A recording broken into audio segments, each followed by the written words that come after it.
In the end, you won't remember the time you spent working in the office or drinking coffee at a cafe.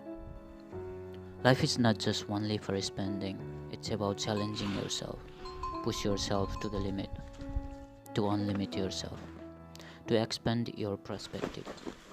Meeting new people from another side of the world will show you the way you look at the world is not the same as everyone else does. To learn more about yourself, to go somewhere where you've never been before,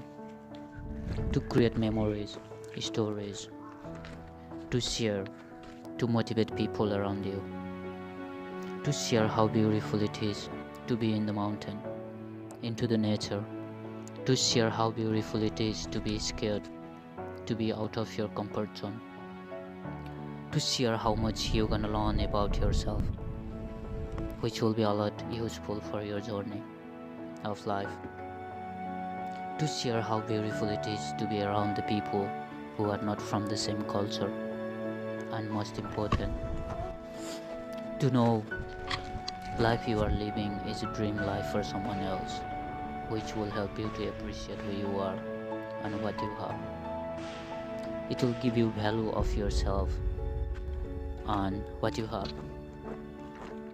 The journey is all about teaching you to appreciate what you have and who you are.